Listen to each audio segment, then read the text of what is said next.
Welcome back to Detailed, an original podcast by RCAT. This is a show where we uncover lessons learned to help you navigate your next project.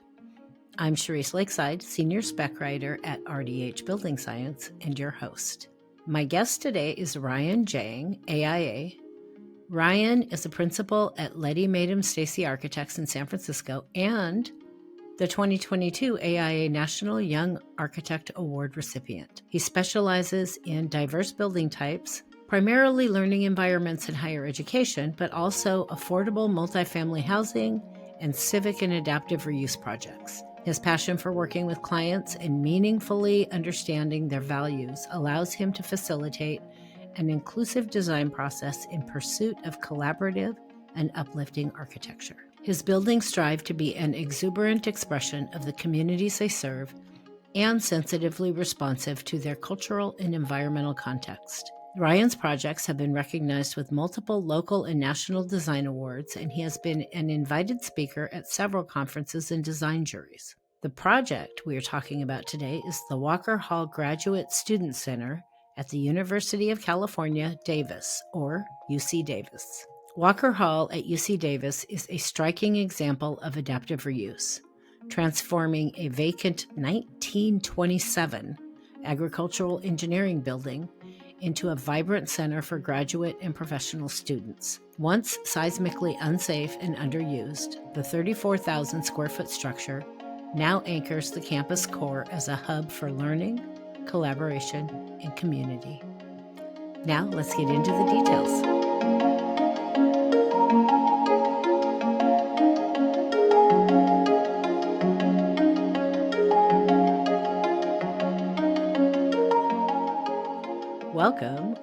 Welcome back to Detailed.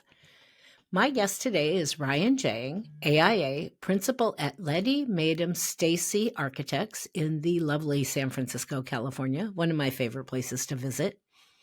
The project we're going to talk about today is the Walker Hall Graduate Student Center at University of California, Davis, or UC Davis for us West Coasters, because I'm a West Coaster.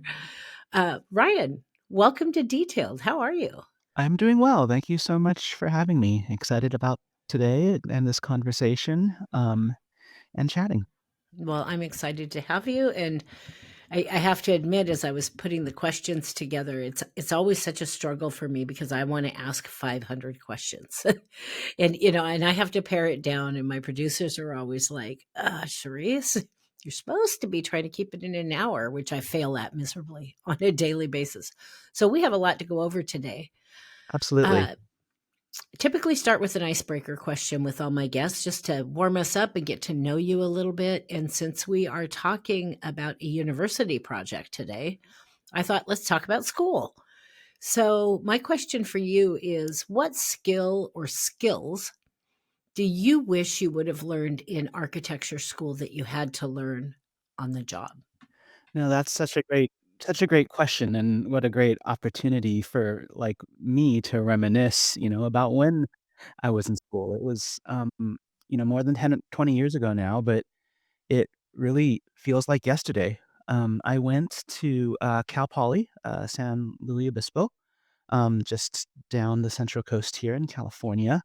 And it was a fantastic education, a rigorous one, technical, a great, experience of growing up as an 18-year-old through, my early 20s.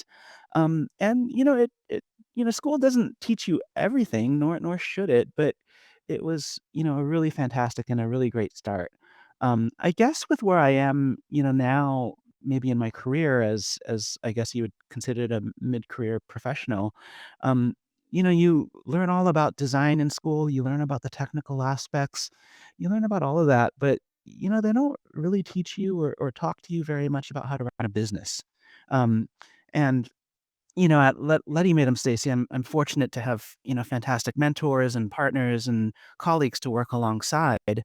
and we talk about ourselves as this, teaching practice. And that kind of phrase is in a way a lot of what attracts young grads, to our office, and the folks who, may want to learn about design and building a building, and that's what we'll talk about here today. But that teaching practice idea, I've come to realize, applies to myself as well.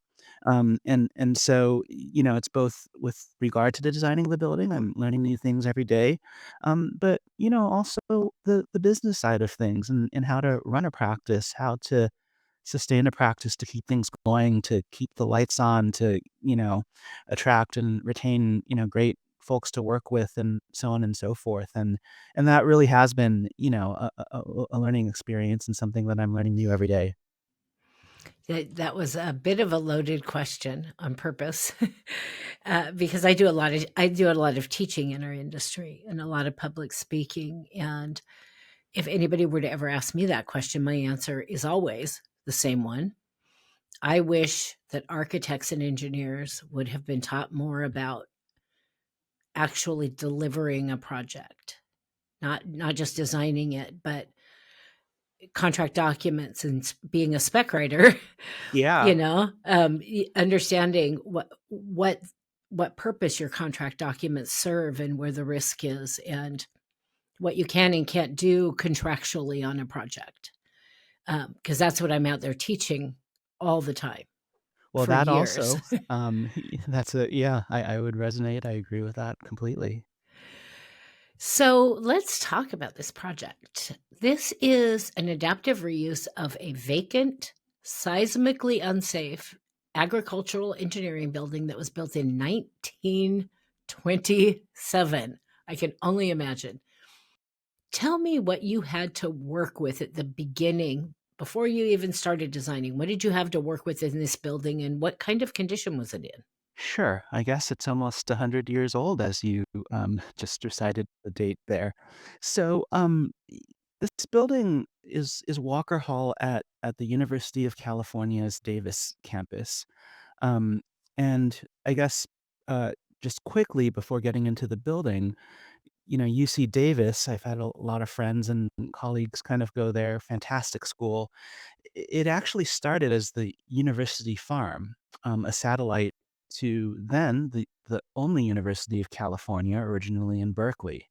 And so, of course, the University of California expanded to its several campuses that it has now, and Davis became a general campus in 1959. But prior to that, it was directly affiliated, with Berkeley, which is, 60, miles or so down Highway 80 here. Um, and so this building, Walker Hall, was one of the original buildings on the UC Davis campus. It had a big sign on it saying agricultural engineering, and that's what it housed, the agricultural engineering program initially. It was designed by an architect, William Hayes, who had a practice in San Francisco, taught at Berkeley. He happened to be the supervising architect at UC Davis, um, prior to 1950, and he designed Walker Hall, amongst other buildings. And so, this particular building is located at the southwest corner of the original quad. Across the quad on the east side was North and South Halls, which were the first buildings on this campus, and so it was kind of across this open space from there. And immediately adjacent to the building is Hart Hall, another historic building, which is included on the National Register of Historic Places. Walker Hall is not included on the register, despite both those buildings being the same age. And so, Walker Hall is a two-story Spanish-style building. It's shaped like an E, like the letter E. Um, and the north face is 2 stories, which faces the street alongside the central quad. And the north face had offices upstairs, and, a traditional styled, mission style, entryway with stucco walls, steel sash windows, a terracotta roof. To the south of the E shape, there are 3 clerestory wings that served as shops for hands-on research, for design, for fabrication. And there are courtyards that were working spaces in between the wings. And so a guy named, I think, Roy Boehner was the second department um, of agricultural engineering chair after the namesake Harry Walker. And it was actually really fascinating, the history. He would research and develop, and his teams and students would research and develop farm structures and agricultural machinery, including beet harvesters, tomato harvesters, hay bale loaders, tree shakers, cotton pickers, all these things that they would work on in basically this shop space. And so the campus ended up growing up around this building. The campus is expansive, many buildings now. And so that agricultural land that surrounded the original building became what is now the modern UC Davis campus. And so in 2011, the university had undergone a seismic study. It was deemed unsafe. It had housed other departments also, the design department, in addition in landscape architecture after agricultural engineering. Um, but it was deemed unsafe at in 2011. And the university decided to reuse the building, the historic building, and they decided to um, have it house the growing graduate student population, the graduate studies department, as well as we included general assignment learning environments. And so, the project received state funding for the seismic upgrade in 2012, and we were hired in 2014, and then the renovation finished maybe 2023, 22. Wow, that's a long time. Yeah, I guess, what have you learned since school, to your original question? Well, buildings kind of don't happen very fast. And this one took a little bit longer, than average, with the funding and pauses and the pandemic and so on. But, even at its fastest, we can't build a building faster than 5 years, it seems. But yeah, since 2014 is a little longer than most. Well, and this is public work, which is a different animal. I did public education projects for the first 22 years of my career. So I'm intimately familiar with the requirements of public work. And so it does take longer to get approvals and move through the system and do all the public bidding requirements. Absolutely. You're accountable to the taxpayers, and so there's a different level of due diligence required on public work that you don't always have to do on public work or private work. So that makes a difference.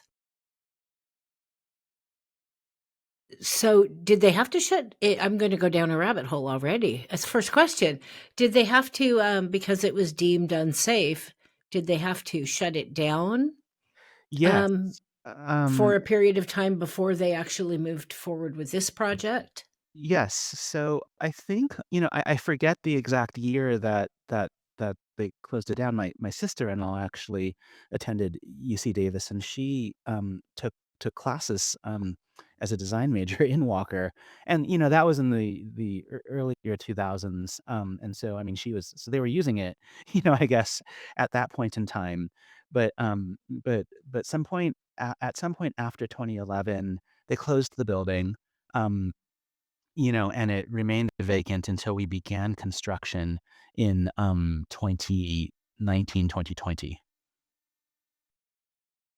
So, in order to transform a building this old, you must have had to pretty much in your design touch every single thing in the building. At the outset, how much of this building could you reuse? Well, we did have to take out a lot, and I guess continuing from your last question, it's amazing. There's like when we first showed up, there was furniture still in the building, old papers, old classwork, old, material, more than, just the permanent built-in things. And of course that all had to be removed. But I guess the point is that we took out, really everything that was extraneous. So beyond that loose material, all the interior walls, all the original building systems, finishes, and we essentially saved the bones. We saved the structure of it.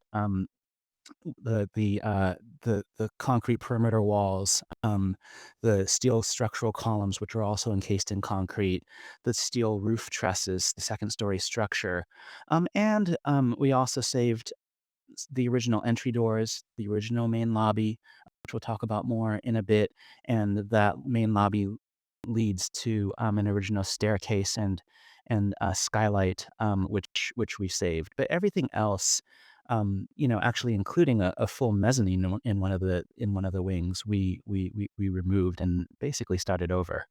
What looked at and again, we're gonna get into many more details, but when you first looked at this project, your gut reaction, what was gonna be the hardest thing to tackle in your design with this building? Well, you mentioned earlier, the kind of public that this is public work and that this is our client was a public institution.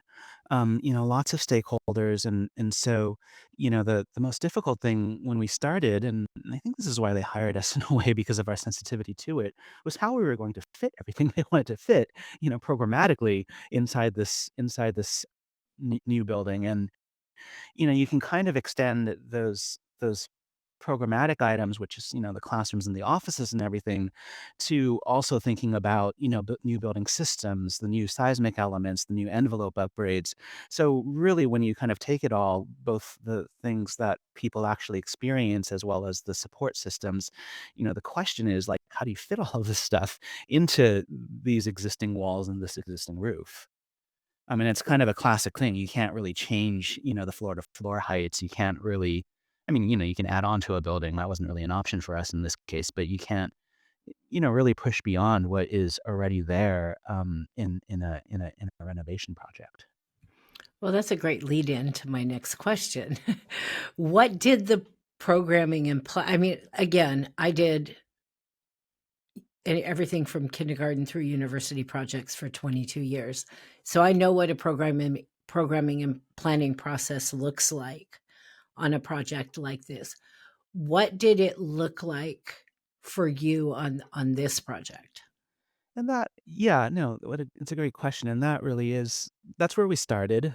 And that is really one of the most exciting, in my opinion, parts of the project. To your earlier point, it's kind of fun in a way all the way through from to the documentation that you mentioned earlier. But when you start a project like this, it's there's so much of this process of discovery.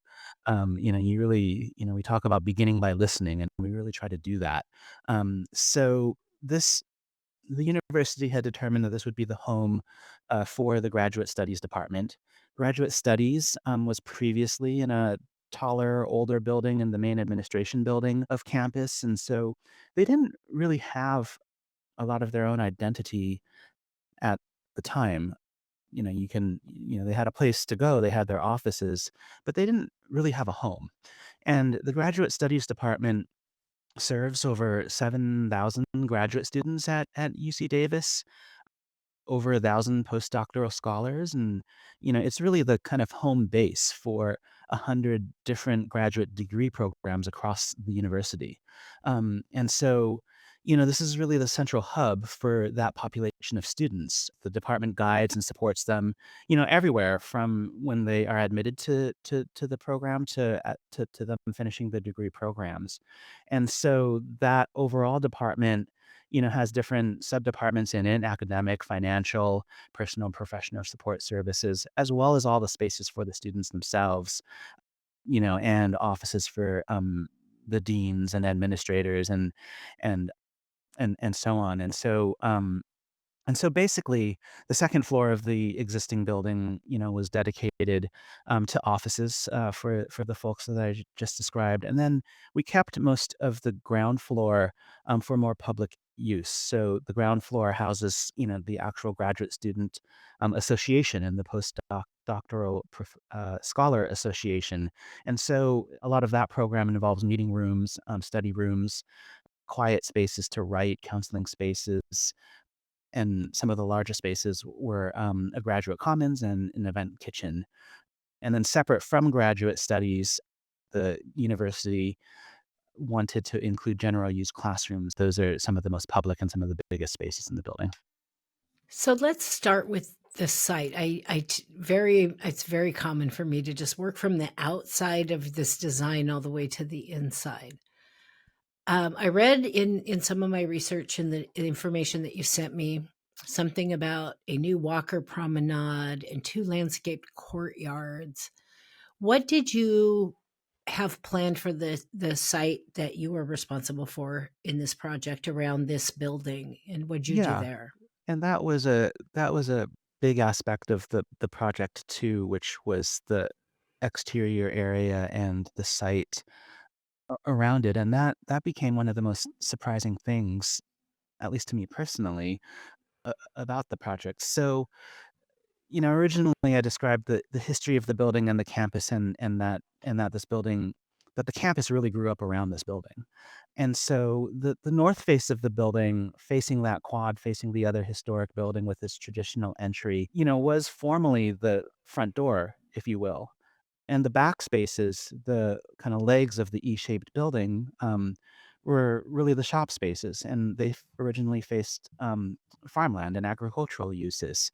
But now on campus, the area to the south of the building, there's so much campus there. The engineering precinct, the physical sciences, departments, chemistry, the main and admin building, all of these areas are focused to the south of the building, and all of them came after Walker Hall was built. And then, right to the east of the building is the Shields Library, the main library. And to the west of the building is the Student Community Center. I talked earlier about a home for graduate students. The Student Community Center next door is a place for undergraduate students. So the two buildings kind of now work together. And further west of that is the Silo Market with dining opportunities and this bus transit center. And so campus really wanted to establish an east-west connection between that bus transit center and the food service areas to the west, and they wanted this promenade to end right at the door to the main library directly east of Walker Hall. But there was one problem with that, in that Walker Hall literally was in the way. The wings of the E stuck out too far as compared to that desired axis, and it blocked the view corridor. It blocked what became eventually the promenade.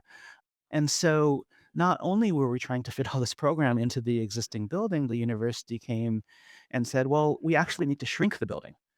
So, the overall building became about 34,000 square feet or so. Originally, it was 6,000 square feet bigger, more around 40,000 square feet. And so we truncated the ends of the existing E shape and to make way for this larger campus move, which was this promenade. And we worked closely with the campus planning department to do that. And now when you walk through today, to be honest, I didn't get it at first, but now when you see it today, it makes so much sense, and it became really one of the best architectural and kind of building and campus opportunities for the building. This idea of actually making something smaller than it was before.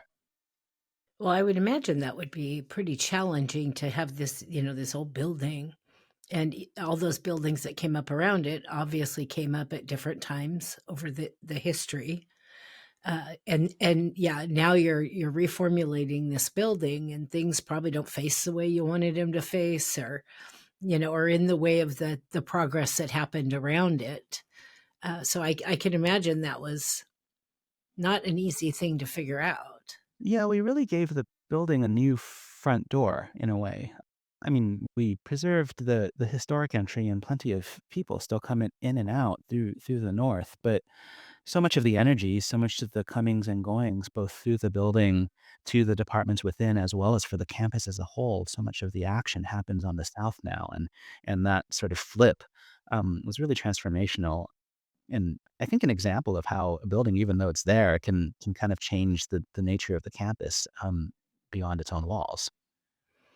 So you're just an expert today on transitioning into my next question. Well, I Next guess you did give me question. these questions, right, Yeah, in it's advance. like, wait, boy, you are good. So speaking of transformational, I saw you sent me a number of photos, and included in those photos were some of the pre-renovation photos. And I didn't look at those first. I always look at the pretty building first. What does it look like now? And as I'm scrolling through the photos and getting ready for this interview, I got to the pre-renovation photos and I went, wait, went back to the new building, went back to the old building. I was like, really, like, wow, this is a pretty radical transformation. And, now you got these geometric canopies and these sunshades and exterior louvers. So let's talk about your building enclosure design, because this is really apples to oranges now from what it started out. Yeah, Um, Tell me about your enclosure design and some of the materials you used and your decisions there. and that was really the biggest kind of architectural opportunity and really the most fun aspect of working on the design of this, where the existing nature of the facades were these solid concrete walls with punched openings.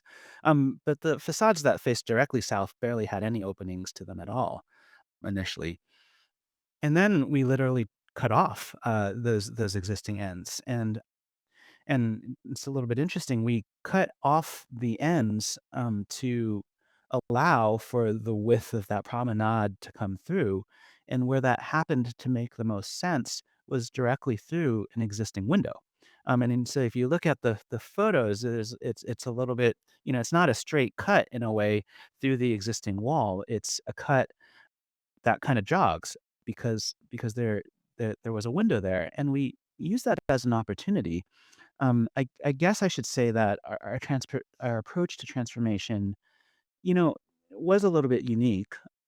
On one hand, traditionally, you have this kind of preservation idea, and I just kind of came from the California Preservation Conference in Sacramento this last week, and there's so much value in preservation and respect for the Secretary of Interior standards for historic renovation, and we definitely respected that aspect of it, but we weren't really beholden, since the building wasn't on the historic register, to a lot of those requirements. And nor did we just put a big glass box, into it as well. So what we tried to do was a little bit, in between, where we cut off the existing building facade. We inserted, a new program, and the classroom programs in the lecture hall, the most public elements of the program in the building, were placed along that facade. And we really wanted to display that energy and that the activity happening inside of those classrooms. So we went and filled back in the facade, mainly with a glass curtain wall. And each of the 3 wings is expressed a little bit differently. The wing towards the west is the larger, classroom, and, it includes a glass clear story up above where you can peek in and see the historic trusses, that exist inside. We extended the roof eave after, again, cutting off the building. It has a modest slope to it, but we projected that out as a cantilever, and it's expressed as this 4 or 5 inch, very thin edge, responsive to the southern solar orientation. The middle wing existing was actually taller. So instead of doing the same thing as the east and west wings, we gave it this sort of facet to it. And it has this faceted geometry, and that responds to the shape of the classroom interior there, the acoustics and the need for teaching and so on. And then on the eastern end, it's kind of a cousin of the western end, where it's almost the same thing, but it's a little bit more glassy because the lecture hall was inside, and it faced the lobby of the lecture hall instead of the classroom itself.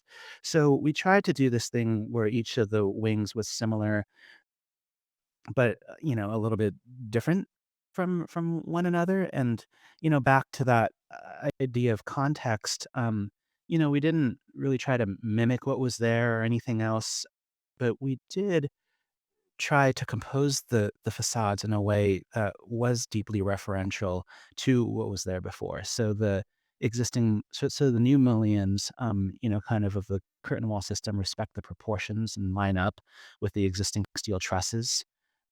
The solid elements of the facade are a fiber cement panel range screen, and they were solid because they were teaching functions on the other side. of it, whiteboards and monitors and so on.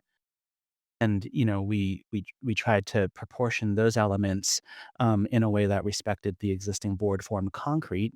So we gave it this horizontal linear expression. And then the canopies from the roof simply extend out. And then, so I guess you asked about the geometric canopies, and that was actually, a lot of fun. A guy named Jake, who's no longer with our office, he was the one that kind of came up with all of that. But we basically took the existing roof form, which was a slight gable, a slight, about half inch to a foot slope, and we extended that geometry, that angle, to create the geometry for those canopies. And then we, kind of mirrored and rotated and faceted the planes, but all using a single angle, and the inflection points became the posts by which the canopy was supported. And the canopies themselves, they kinda connect the wings of the E, so they just provide a little bit of shelter, a place to rest in the sun or to stay out of the rain in the winter for students waiting for class to come, in or out, because otherwise you would just go directly into the classrooms.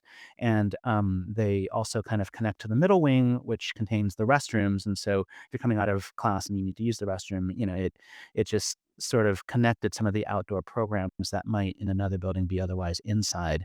And, it also gives a little bit more definition to the courtyards, which, are the entryways to the graduate student spaces.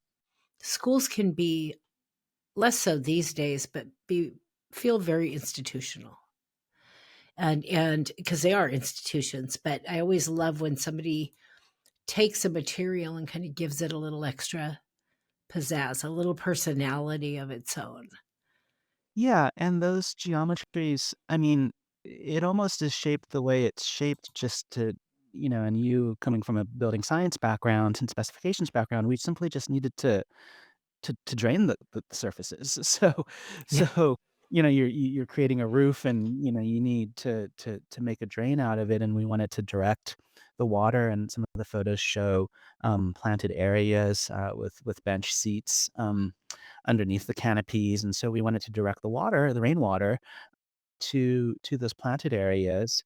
And so, yeah, we just extended that existing angle that was found in the building, and shaped it to get the water off, and it became this sort of really fun thing. But it was derived from, a real practical need, as well as just from an element in the building that was existing and uncovered because we cut off the wings.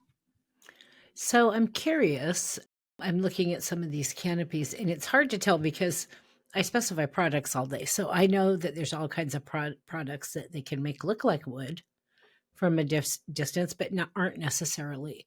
Is there wood on the underside of these canopies, or are they some kind of metal panel that's made to look like wood? Those are actually wood, and we worked pretty closely with the university to make sure that everyone was comfortable with the way wood patinas and changes over time. But the one of the fun things about the existing building, which, features these large steel trusses, but the original sheathing above the trusses, was this beautiful, of course, 100-year-old Douglas fir tongue and groove, um, sheathing. And a lot of it, um, wasn't in great shape. It was painted over before, and so on and so forth. So on the interior, we didn't have a lot of ability to expose the wood in its natural form, although you do see it.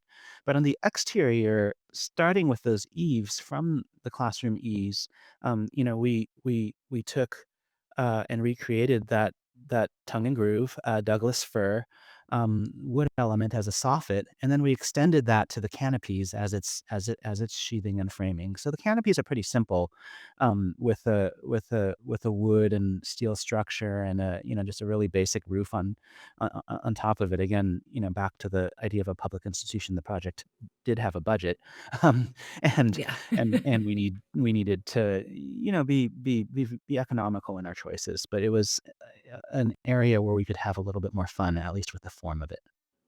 Well, I love the choice because I think that it's so easy to do canopies like that, just do them in metal. And a lot of people do just straight metal. but that's warmer, and it's so also West Coast. You know, Yeah, yeah, I don't we're know, putting yeah. wood on everything. But no, I really enjoyed that. But I was like, are those metal panels that look like wood, but they're not, or is that really wood?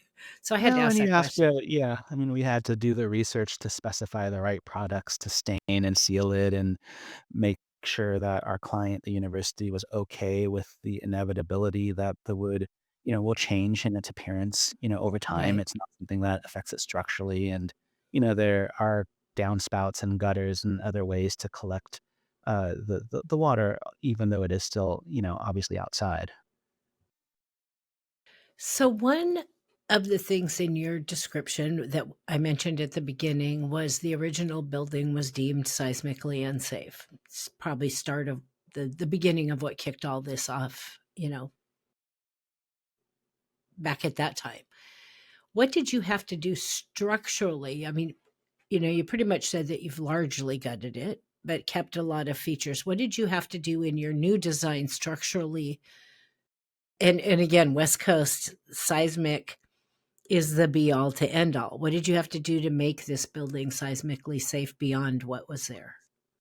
Yeah, and that was the sort of original goal of the project. The project title, and its funding source was primarily dollars from the state for a seismic retrofit. We were able to do a lot more with it for the user group at graduate studies, so on and so forth.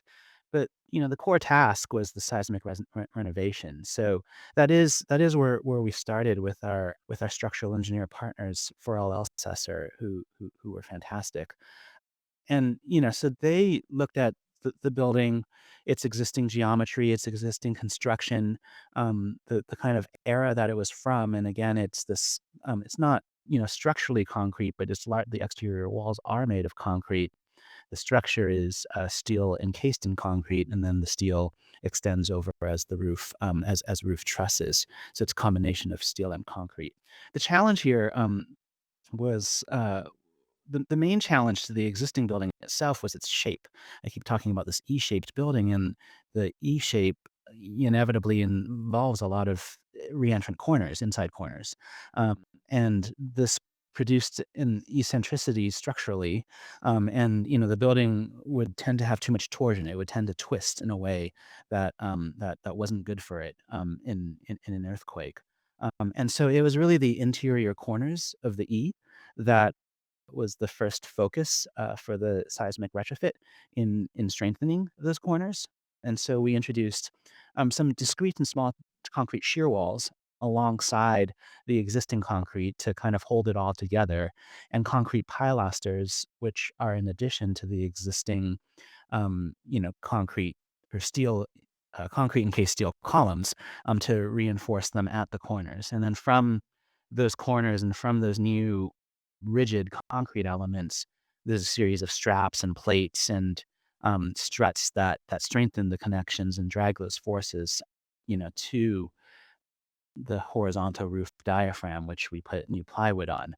And so from there, it was just about reinforcing a lot of the connections between the steel trusses and the concrete, between the wood diaphragm and the original tongue and groove wood back down to the steel. And so in a way that it was fairly simple, and our engineers wanted to take in a sense as light a touch as possible with the seismic renovation, because that's what the building needed, and that's what would, be the most carbon efficient and cost efficient thing to do.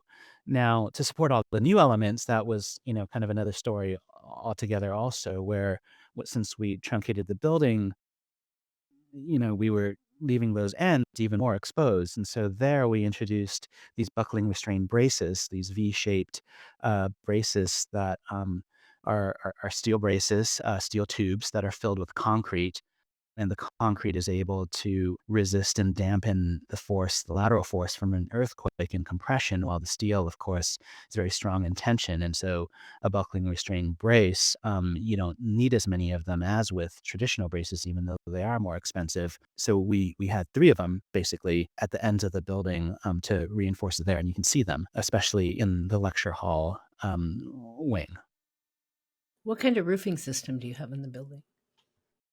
The roof is, well, the roof structure, is the steel trusses with the existing tongue and groove, sheathing, which we left, and then new plywood sheathing, on top of that, and then on top of that, because we wanted to expose, the wood to the interior, we introduced, rigid foam insulation on the exterior, for energy efficiency. So there's, yeah, at least 6 inches of foam up there and, the vapor barriers and so on.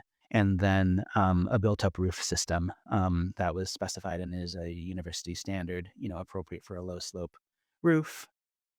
But, getting all that to work again in that existing context, getting all the new crickets to work, getting everything to drain to the downspouts and everything, you only have so much ability to change things because everything's existing, but you're adding all of this stuff because that's what modern buildings deserve, such as insulation, but to fit it into the existing geometry is was really the challenge here.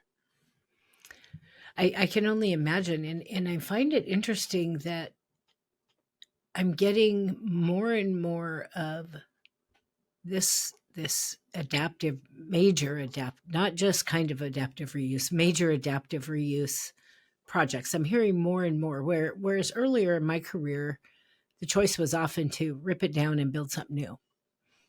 Yeah, yeah. Nobody wanted to take on adaptive reuse. It was too expensive. There were too many unknowns. There were too many challenges. Trying to fit a square peg into a round hole sometimes.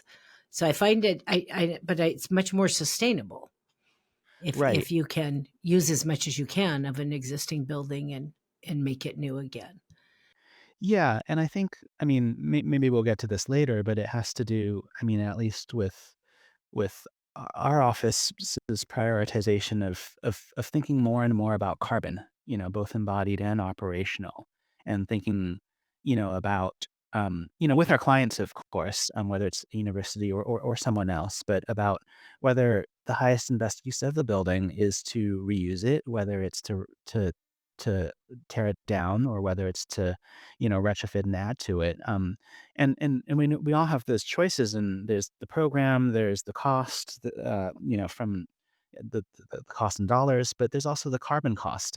And so one of the fun things that we've been able to do with UC Davis and other institutions is at least try to introduce that carbon question into the matrix of the decision making matrix that they will use, so they can consider carbon alongside those other things. And maybe it's not the driving factor, but at least we're talking about it. Absolutely. Well, it's one of the things I love about working on the West Coast is it is those conversations do come more quickly and more easily in this part of the country. I live in Oregon. Hmm. Oh, yeah. In this, Yeah, there. Yeah, and you yeah. in Oregon, you're at the forefront of sustainability and and ecological design and so on and so forth. So that's fantastic. So let's move inside the building. Just we'll get into more specifics, but give me a broad rundown of the different types of spaces that you have designed on Sure. the interior of this building. Mhm. And so, yeah, as the home to the Office of Graduate Studies, the second floor are the offices for all the folks and subdepartments that I described earlier. Um, the offices are arranged in a series of enclosed private offices for certain staff and open workstations for others. And so the way that we arranged that was interesting, especially since our goal was to preserve the open nature of the building from an interior design perspective.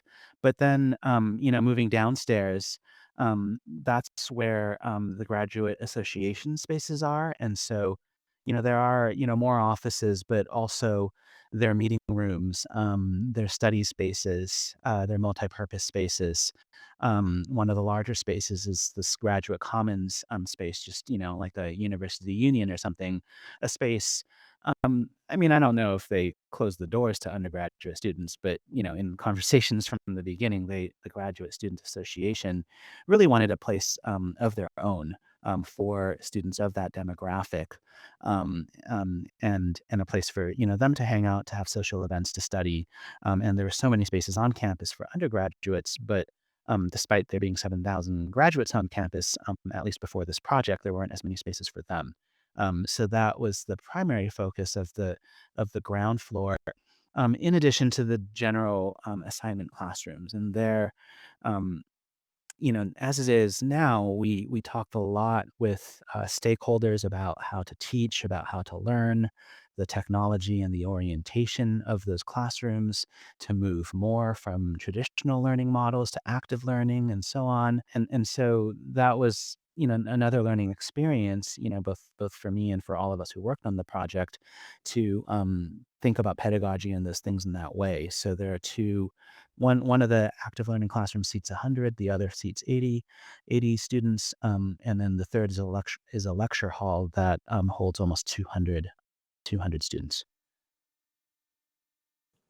I have new questions popping up in my head every 5 minutes. This is hard. So, with a little more detail, can you share a couple of the more unique spaces in this project and what makes them special? Yeah, I guess there I would probably talk more about the active learning components of the teaching spaces. Those are some of the largest spaces, and really some of the most challenging ones to adapt to this new way of teaching and learning within this existing context of a historic building. So it was the, ends of the wings that we turned into the classroom spaces, and the classrooms are large open spaces. um, but the idea was to bring the instructor, as they would traditionally be at the front of the room, to really the center of the room. So instead of a series of chairs or tables and rows looking towards the instructor and a projector screen or a whiteboard or whatnot, the instructor was moved to the middle. There they had a podium, where they can set up to teach and so on and control all the technology. And then there were two large projection surfaces on the north and the south walls, and that those became the primary, surfaces that were projected upon. And students from throughout the classroom can go and look at those surfaces. The students themselves were arranged in tables of 8, these sort of trapezoidal shaped tables that seat 2 people, but can combine, 4 of them into a table that seats 8, or maybe it was 10. The tables could be rearranged and separated and combined in certain ways depending on whether the nature of the instruction was group-based or individual and so on. And then each of those tables had a connection to its own LCD display on the walls. And so each group of students could work independently in a group project and talk about the subject matter and refer to the smaller screen on the walls. And so there were 8 screens all around, 8 groups of tables all around, and this instructor in the middle. And so what that really meant is that all of the wall surfaces were highly utilized. So we took the walls and covered them, with whiteboards basically, so that you could write on them, whether you were the instructor or the students. Upon the whiteboards were these LCD displays, and then in addition to that, there were these larger displays for the whole classroom. Looking to integrate that to kind of compose the spaces alongside the existing historic windows, the trusses overhead, and the new glassy facades facing south that we talked about earlier. That was, kind of one of the more interesting compositional challenges, both kind of compositional from an architectural perspective, but as well as just like how to route everything, all the wires and so on and so forth. So, I spent, after the 2008 recession, I spent about 6.5 years writing specs for a large West Coast MEP firm. And, I'm looking around the space you were just describing. I'm looking at the picture of it right now, and I'm looking around the room and looking at just, I was there from about 2011 to 2017 or 18, somewhere in there. And I'm looking at how far in just that short period of time technology has changed. What did the I know you said you gutted the systems on the building. Clearly you had to. What did you do with this building with your MEP systems? What kinds of things did you include? I can't believe how fast it's changing and evolving. Yeah, so, I guess the HVAC system is sort of the biggest element, and that was all new. So, it was a central air handling unit with direct outside air, to be utilized at certain periods with, it was a variable refrigerant system with, fan coil units, which also had to be concealed inside the building, that then distributed the treated air, throughout. Um, and so, it's a pretty, I guess, common system, right now. We also adapted it so that it could be, all electric. That was, this is maybe a little bit of a side note, but we were transitioning from gas to electric, on the campus utility level, so the systems also had to be, somewhat adaptable in that sense. But the systems were, chosen for their efficiency, but also for their effectiveness. Davis can be quite hot in the summer. It can be quite cold, in the winter, and so the systems really just, needed to work well. And so there are actually, if you look at the aerial photos, large, equipment wells, and the air handling units are quite large, and they're on top. And then, maybe more with regard to, and so electrical was all new too, and low voltage and telecom was also all new, and a lot of that was, to support the general power for the building, but also all of the technological systems in the classrooms. And so that was, another interesting part of it, which was like how to, for example, route all these data cables, around all those displays that I was talking about earlier. And if you look actually closely at the pictures of the trusses, there's a we added a black, box, that's underneath a box and cross section, for us for we adapted a traditional cable tray and used one of these, raceways that we mounted. It was the exact width of the existing truss, and we mounted it to hide all those wires, which of course are a variety of different colors.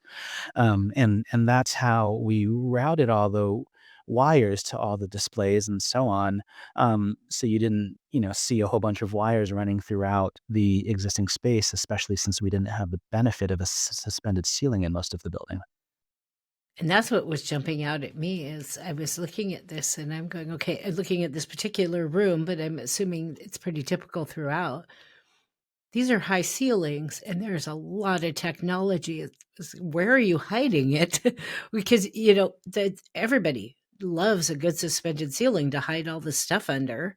You can access it, you don't have to see it, and you don't have to do a lot of work. And yeah, I see that now, but I was like, where is everything? What about plumbing? Plumbing, we tried to consolidate in a way as much as possible. And so, all new restrooms. I mean, we were, kind of increasing the occupancy of the building by many times, just with the volume of students coming in and out. So yeah, absolutely. A lot of restrooms, a lot of roof drains, a lot of distribution, for other things like kitchenettes and so on and so forth. The plumbing, in a way, was kind of the easiest because we were able to locate those elements in a way that we could conceal the routing. It really was the low voltage and the electrical that became, and almost always is the most challenging. And I think, like, for us, it's, you can't make it like disappear. You can conceal things, and it becomes difficult when you're penetrating through structure and so on and so forth, and you can hide things as we did above acoustical panels and so on. But a lot of it, you really are just going to see. And so to us, it's just about composing it, and organizing it, and making sure the hangers are just so, and making sure the screws are mounted and the colors kind of make sense. So it's not really about, making it go away necessarily, but it's about composing in a way that makes sense. And that really is, kind of the challenge in a way, and the extra effort that this type of building or this type of aesthetic demands. I'm just, nothing drives me. If you look behind my desk right now, you would see this mess of wires, and that's just for one desk. I'm horrible with wire control. It but it looks terrible. I mean, I've got it hidden under my desk and backed against a wall, but it Oh, looks my desk is terrible. horrible And too. Uh, everything in this room requires some kind of wire or plug. Every table, the things on the walls, the teaching station. Did you have to put anything in the floor? a lot of it, yeah, a lot of it was in the floor, and that gets back to the sort of assemblies and the nature of the existing building where, the existing building had an existing floor slab. We did a fair amount of foundation work, so some of it was dug up and other areas, were not. We ended up putting a layer of gravel, on top of the existing floor, generally speaking, routing a lot of the electrical and voltage low voltage elements through that gravel layer, and then, pouring the new concrete slab on top of it. Because of the site configuration, we needed it to be a little bit higher than what it was originally, again, for water infiltration and so on, so there's a vapor barrier there as well. But that actually became, a good opportunity, and in a way, a challenge with the contractor to try to get everyone to route all these things in the floor and to think about, that aspect of it, well before the contractor and the trade partners are interested in thinking about, power distribution. But we needed to do that knowing that the ceilings would be largely exposed. Yeah, decisions definitely have to be made, and you have to be willing to stand by them. I know that much. Yeah, no, that's the fun part of it, especially in a public bid environment. So for your interior finishes, what are some of the things you did there with the aesthetics and the vibe and what the feeling that you wanted these spaces to have? Yeah, and there we wanted to just sort of let that existing building, which I guess has been the theme of this conversation, become really the main star in all of this. So we tried to get out of the way, in a way, of those trusses, of the gabled roof, of, even the concrete structure between the first and second stories. So a lot of the acoustical elements are fit between the existing structure.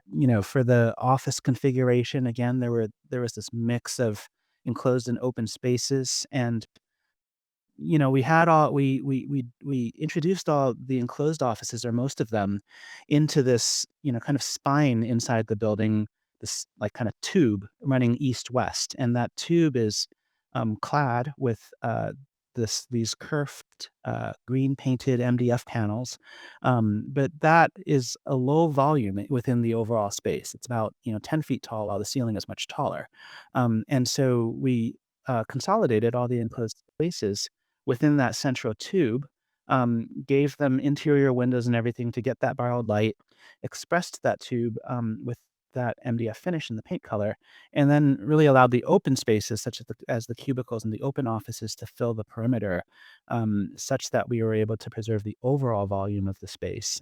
And that really was, kind of the primary move, which was, to kind of get out of the way of everything that was there from an existing perspective, and that we wanted to celebrate. Well, I'm sitting here thinking either he can see which picture I'm looking at from a reflection in my glasses, or he's reading my mind, Oh, because I no. was I was looking at that exact picture that you were just describing, and I love the way you do the fins, or I can't really tell from the inside, on the outside of those windows to filter that light in, Mhm. among all that big metal framing and bracing. It's really warm, it's inviting. It Yeah, and gives that the was a bit of space a a personality that, you know, you've got that kind of rustic vibe, but it warms it up so it's not cold and yeah, and that was unfeeling. maybe the other thing, just in terms of the colors and the materials. I mean, they certainly needed to be durable, to be appropriate for, a public university environment, but the graduate studies department always talked about this building as a new home for their department, and so, we kind of just tried to take that word home, and run with it as much as possible, especially in the furniture choices, and, in the kitchenettes and so on and so forth, and to make this as comfortable and as welcoming a space as possible for those graduate students and for the people who work in the building. So I thought this was really interesting, so I had to ask about it. Your original goal was to achieve LEED Gold certification, and you ended up with net a zero net electricity building and LEED Platinum status without any additional project costs. Now, those are not words that come out of my mouth all that often. So I have to know, what did you do in the way of sustainability to reach these goals? Well, I mean, to be honest, part of it is also, I mean, and I'm sure many of your listeners think about this in a similar way, where, you always want to underpromise in your projects and try to overdeliver where possible. And so in a way, I guess we had these internal goals in the office, between the project team, and there were sort of the external goals that, we did talk about those internal goals with the university as our client, but we had those stated external goals, and kind of minimums that were set by university standards and so on. And so in a way we had this goal to be as high performing as possible from the beginning, but we really didn't know if the budget would work out quite right. We didn't really know about all the circumstance and things that change through a long project like this. And so we were fortunate to have met them on this project, but it did in a way require us to have those standards, high standards for ourselves from the onset, even if kind of the public targets were a little bit more modest. And so, I mean, I guess that's kind of the big secret. But beyond that, I think that collaboration with the university was kind of a key element, and their support for sustainability measures was really essential to get the platinum certification and so on. And specifically, in that there was like the building itself, and you're trying to do everything you can, but there's also the story of the campus utilities and working, within the bigger campus infrastructure and understanding how our building is simply a piece of that. And for LEAD or for the publications and so on, it's about telling that story about how our building isn't just a building sitting in the middle of nowhere.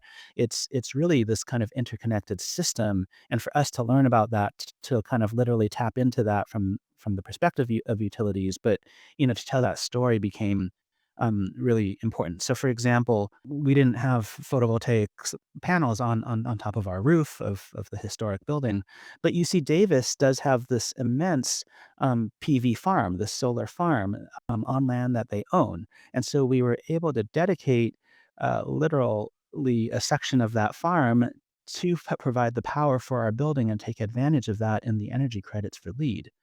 Similarly, and we talked about this a little bit earlier, taking advantage of the heating hot water and chilled water loops for the utilities of the building, and not having to have our own standalone systems, but to use this process energy, which was being made more and more sustainable and more efficient, as our own project was being brought forth. And same goes with wastewater, same goes with stormwater, and so on. And so integrating it into this system became kind of a key thing that we tried to take advantage of.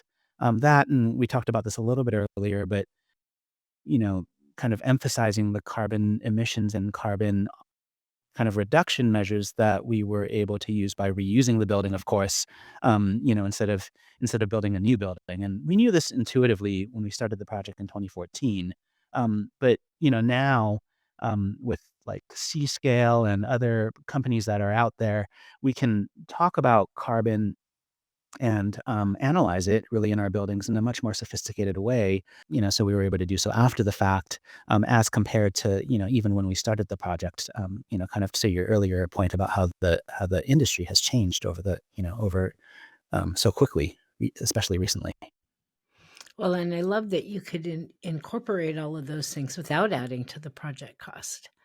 What a gift, because that's not always the story, obviously, depending on what's going on with the project. But to Yeah, meet those goals. and you try to price those things in from a systems perspective in the beginning. And, in California, we are somewhat more fortunate in terms of our code minimum standards, which, may be higher than other environments. So, when you're talking with your client, when you're thinking about the cost model for the project, when the baseline as required by code is higher than it otherwise would have been, or even when the university's own internal standards are higher than they otherwise would have been, it closes that gap. And it means that you don't have to do as much, so-called extra to get there. And so, I mean, so it wasn't some sort of magical thing. It was pretty practical in a way. I think that thoughtful and practical planning is a magical thing, to be perfectly honest. So, speaking of California, so I have worked on projects in California on and off throughout my entire career. I've worked for a couple of offices, including the one I'm in now that has offices in California. And I've found it, and I don't mean this in a negative way, but I have found it to be one of the more challenging states to work on a project, period, let alone get building department approvals, largely due to those higher standards. So it's a good thing. It doesn't always make day-to-day life easier, but it's a good thing. So going from a 1927 constructed building to a LEED platinum and zero net electricity building is pretty radical. What did that process look like with the building department and permitting to get there? And did you have to get any special approvals? Well, I guess the thing to explain here, working, on a campus for a public institution, is the entire approvals process is internal to campus. So UC Davis and all of the campuses, they are their own authority having jurisdiction. They are their own building department. They have their own fire marshal, which is designated from the state fire marshal, the campus fire marshal. And so it's really like these campuses, and I mean, with tens of thousands of people, it kind of makes sense. They operate as their own, kind of small municipality, their own small towns.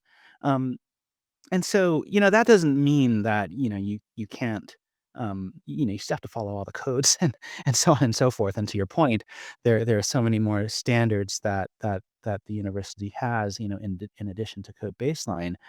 But it is a different environment working within a campus as compared to, many of my other projects are, within the city of San Francisco or Oakland or whatnot. And, you know, I would say that the internal process is a fair bit more collaborative. They're not gonna give you a break, but at least they'll pick up the phone, at least you can, sort of meet and work together and work through, any unique or tricky things, together. And that was one huge difference where the authorities having jurisdiction, are a partner alongside you, and your client in working through this, as opposed to, other situations. We did have to go through the division of the state architect for accessibility. That was an outside, entity, because the project receives state funding. So that's just, the way that it works. But otherwise, the inspectors were all, UC Davis employees, the reviewers, so on and so forth. And we came to know them quite well. And that was one of the, just knowing the people you work with, that was one of the great things about the project as well. Well, you taught me something today. I had no idea that it worked that way for some of the university. I know there's ginormous university organizations in California, but I didn't realize they had this kind of special jurisdiction. Yeah, and Probably that's makes things a lot more efficient. it does make yeah, no, it does make things, more efficient, but, they're all doing their jobs and they're all professionals and, kind of doing it as well, but there are a lot of folks you still have to talk to. Um, and there are a lot of, interfaces like stormwater, for example, where you do, there is power, at other campuses where you do have to, interface with the local utility or the local municipality, but it's just a little bit of a different, way of way of doing things, and it's common, I think, at least in my experience, throughout the public uh, institutions, higher education institutions in California. So I love a good construction story. And at least typically, any adaptive reuse project has some kind of surprises. Ripped open a wall and found treasure, whatever that surprise is. Tell me about the construction phase of this project. And did you encounter any surprises or have to pivot during construction based on working around, this existing building that's already there? Yeah, no, totally, and I mean, so many surprises, so many stories. Um, you know, Oh, I love as it. as you said at the beginning, you kinda have to think and choose which one, but I guess, like, as I was reflecting on the question, and thinking about the project as it's been a couple of years now, what I've realized, and from doing this on other projects too, is that nothing is really flat or really straight. Nothing's really level or plumb. And that in an existing building. And in a new buildings, you can specify certain standards and make it such that it's within tolerance to install your floors and your walls and deflection and so on and so forth. But in this building that's you know been around for 99 years and built in a very different time with different materials, um, nothing's straight. And so everything new that you put into it has to interact with those existing surfaces that aren't level or plumb. And so, even when you put in the interior doors, you kind of think, well, doors are pretty simple. You specify them, you detail them, you have your jam and your head and your threshold, and you say, we need 50 doors, and here are all the hardware groups or whatnot. But, when we put in these doors, we framed all the head heights, kind of level, but the floor kind of underneath it was kind of wavy, and some spots were higher and some spots were lower. So, what do you do with the bottom of the door frame in that situation? How do you get the door thresholds and any acoustical requirements to work? How do you kind of get it to sort out between the factory and or do you modify it in the field? And so, these things that are often maybe taken for granted or otherwise just more simple in new construction just become these issues of scale, especially if you have a whole bunch of doors. And, maybe the other one was, some of the existing windows. So the existing steel sash windows, were single paned and, we replaced them, and we intended to from the beginning with a modern product, but they had existing rough openings. We took the existing windows out, and the whole exterior of the rough opening, not only was it not plumb and not level, but, it also crumbled, because the original concrete was kind of cast in a certain way and plastered over and mortared over in a way where they set these existing windows, into the secondary material, which actually wasn't structural. And so it cracked away as we removed them. And so we had to kind of reform and rebuild them and give a suitable substrate for this, modern Conair window to get set into with a certain tolerance for the joint sealant and, for air infiltration, structural connections, and so on. And, so they're just, you can kind of go up and down the construction divisions, but, but there are just countless examples of, of the effects of lack of, straightness. And I would imagine no matter how much you measure in advance when you're designing, you're never going to be able to identify all of those things, like those very slight changes in the height of the floor being Yeah. wavy.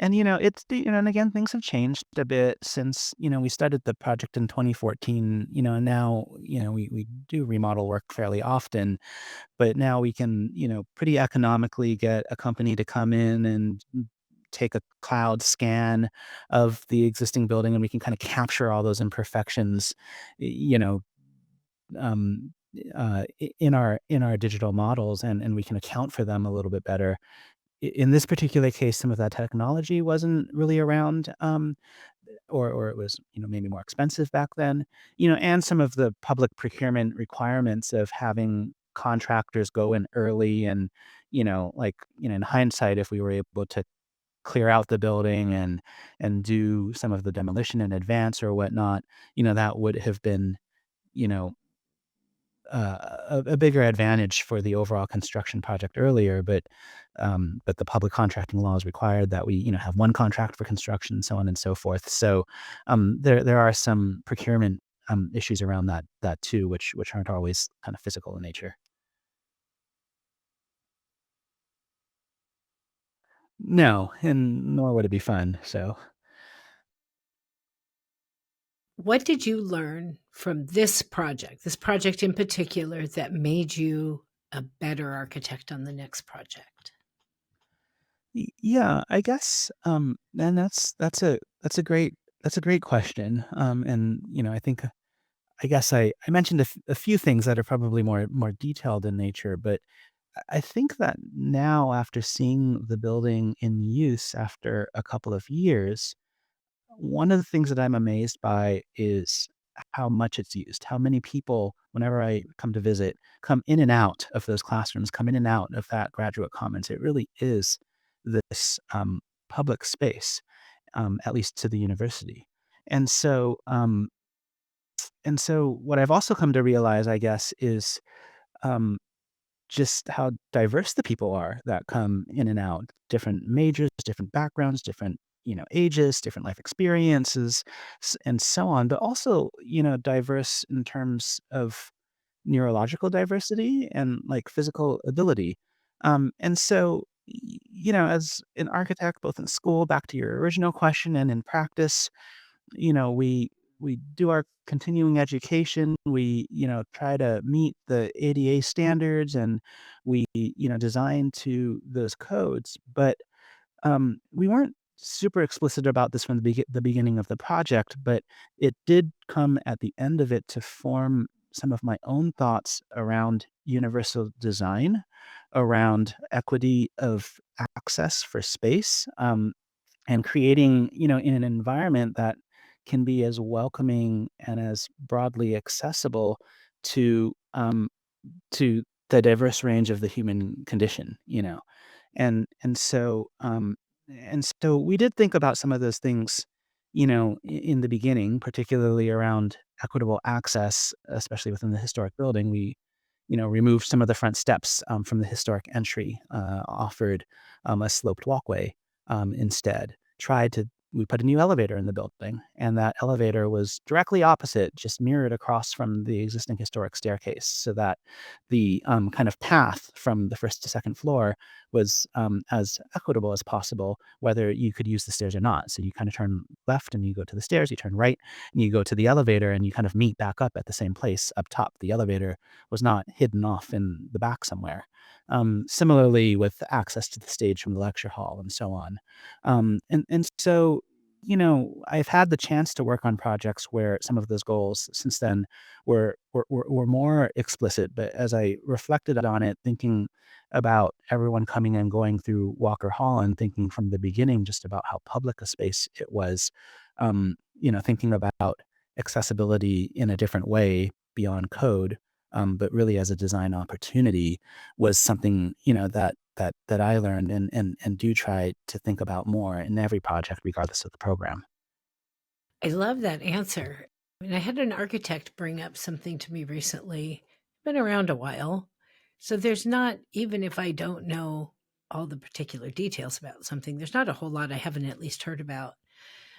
And she talked about empathy training in Mhm, order to do a better design. In this case, it was mhm, a youth center. mhm, To really look at something through the eyes of how somebody that's walking, whatever that diversity is, walking that path. And I have just been fascinated with that idea ever since. It's like, I want to hear more firms talking about this. I want to hear more architects doing things like maybe putting a blindfold on and navigating through a building. Yeah, or no, entering and having, I love that you have the elevator right across from the stair. Absolutely love that, because how many times have we seen throughout our life that the wheelchair has to go to some back corner, to get to where they need to go, and they can't enter the same way everybody else does, as much as humanly possible, of course. But I love that that was your answer, and that's yeah. No, what you took absolutely. away I from mean, it.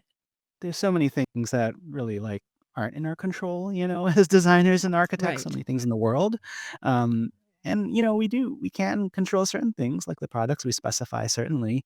But the nature of the environments that we design and who gets to use them and how, they are used, how you get around, that is something that I think we have, you know, a lot of both responsibility for and a lot of great ability, to affect. So, yeah, your point. I had the chance on another project to work with an architect named Chris Downey.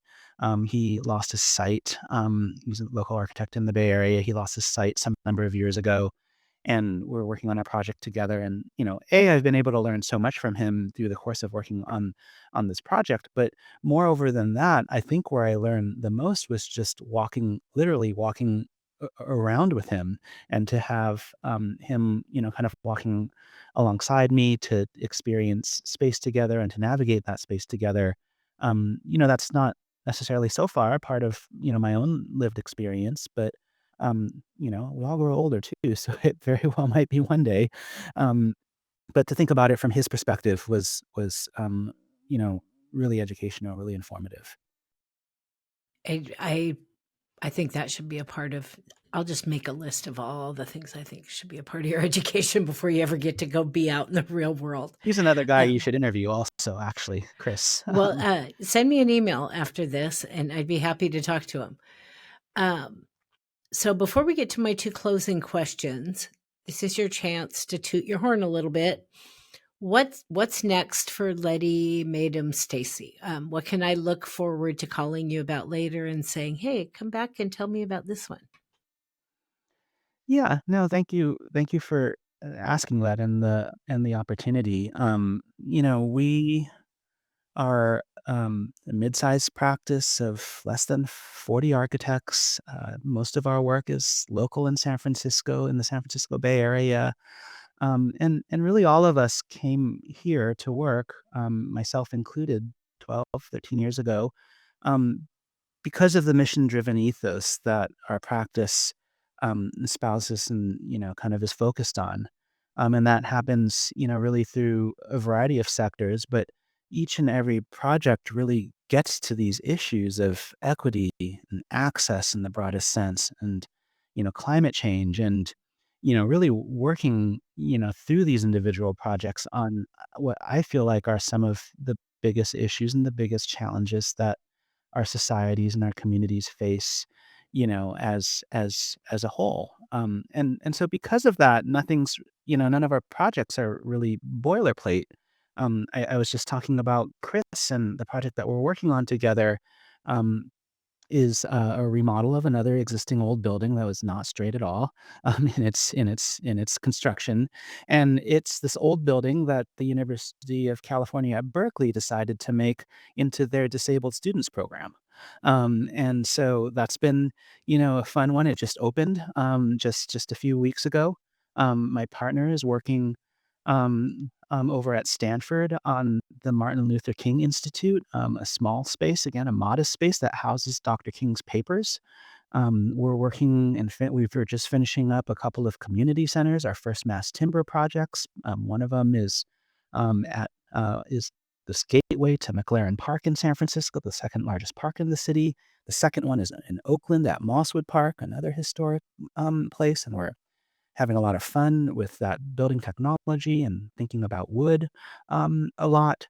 A lot of our work has to do with housing, particularly affordable and supportive housing. So building housing for these populations who really need it most. And that, I would say is this, kind of primary issue here in California, our housing shortage. So being able to do that. Um, Our largest project is People's Park at UC Berkeley. It's under construction right now. It's a high-rise, student housing project. And so, each of these projects have their, like, own story and their own circumstance, and we get to kind of come alongside our clients and the team of people working on it, and really dive deep into whatever issues that there may be that arise, from the project and from the communities within which we work. And we do this alongside an amazing team of people. The colleagues, my partners, my colleagues, um, you know, it's a team sport, and we couldn't, do it if not all together. Well, how boring would it be to do the same project type over and over again anyway? I mean, the challenges are, I don't know about you, but for me, people ask me all the time, how can you be a spec writer? That has to be the most boring thing in the world. And it's not boring at all. Every project is different. It doesn't hurt that we have 12 offices. And so I write specs for every type of project you could possibly think of. But I have to work with all these different, over 300 different engineers. I have to accommodate all these different buildings. The problem solving and bringing those members of the team together to get it done is what makes it fun. And Yeah, it's doing it, alongside these other people, and that's yeah, what's really, kind of great about it and challenging. absolutely. So we always close with two closing questions. The first being a broader industry question. And so I have conducted a number of interviews now, as I mentioned earlier, where the owner of an old building chose to very radically renovate rather than build new. And a great example of a recent interview was the Domino Sugar Factory in Brooklyn. Talk about radical. That's just amazing. Um, and they left the shell of the building and built the new one inside that shell, not outside of it, inside the Mhm. shell. It's really bizarre, but it's I'll have to gorgeous. look that up. Yeah, it's pretty amazing. Do you think the industry is moving in this direction more often? Because that's certainly the vibe I'm getting. And if so, what are the biggest factors do you think are driving that decision? Yeah, I mean, absolutely. I think it's moving, in the direction of adaptive reuse, of preservation, of renovation, of projects. And you can't always do it. But I think it's probably a couple of things. One obvious thing, at least in the campuses that we work on, and in cities like San Francisco, space is limited. So reusing what you have is kind of the practical thing to do. But beyond that, I think that the priorities and changing values around climate change and around the embodied carbon equation that we talked about earlier are, at least for our practice, becoming more and more important, more and more essential. And someone who I'm inspired by in this area is Larry Strain, another local architect at Siegel and Strain. And he's developed this, super simple calculator about carbon. If you're, an architect or a building owner, should I do nothing to my building? How much carbon will that take? Maybe it's an inefficient building and the systems, the air conditioning, is going to be inefficient or whatnot. If I do nothing, should I retrofit the building and how much, carbon would that take, and or should I rebuild a new building? And so, the premise of that question, I think, is such a good one, and such one that all of us in the industry, whether we are the architects or we're on the owner side, should, really be thinking about hard. Because that embodied carbon in an existing building is literally already there. You don't have to bring it in from somewhere else, even if it's the most sustainable material in the world. And so, I think that that's something that's changed, for me personally and for our practice. And, I think sometimes architects will think, about design freedom in a new building and the opportunities that you have to create something new. But, I think that it's way more of a challenge, and maybe our discussion through this hour has illuminated that, to turn something existing, maybe it's not so nice, when you inherited, into something that's beautiful and that's functional. And that is, just such a challenge, and such an opportunity, maybe even more so, than being able to create, something new, and that's something that we've embraced, and I hope to do so more and more in the future.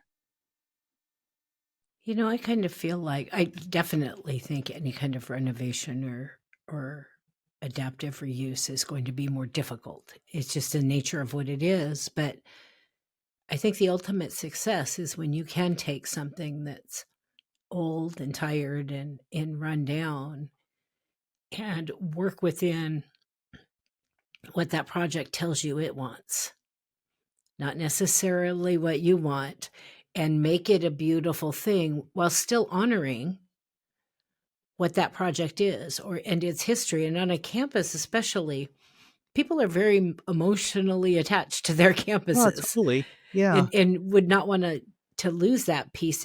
Like you said, your sister-in-law actually attended classes there. There's a different emotional attachment, especially to universities. But I think you did a fantastic job with maintaining that history and still making this beautiful modern building that they can move forward. Because at the end of the day, we all Yeah. have to move forward, but that doesn't mean you have to give up everything you had in the past. And hopefully it'll be around for the next 100 years.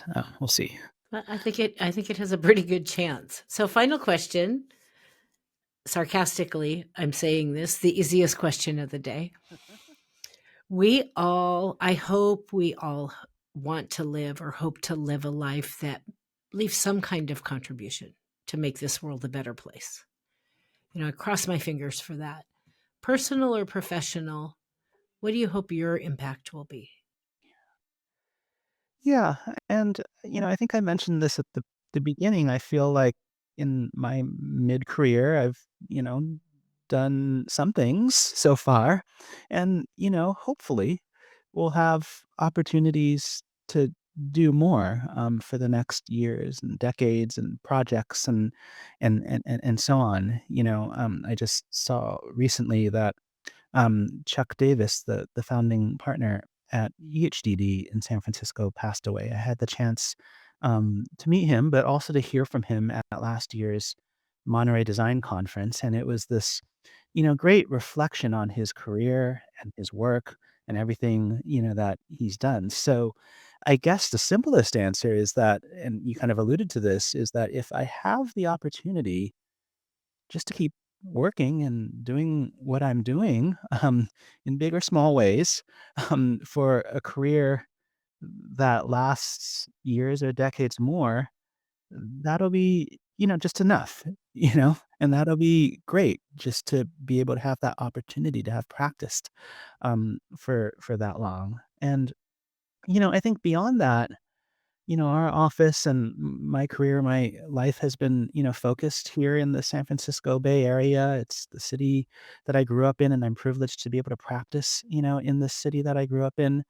So, I haven't done, nor do I think I really want to do, museums across the country or skyscrapers in other continents. So, just to be able to impact the communities that are here that I grew up in or around, is, a fantastic opportunity, and this is, where I'm raising, my family, so, I kind of think, of course, about the world that my three-year-old will grow up in, whether it's political or environmental or social or, physically, like and, to be able to let my work and the work that we do as an office, especially around areas of, like, sustainability and resilience, impact and leave for them, younger people, younger different generations, um, a better, and still sustainable place, that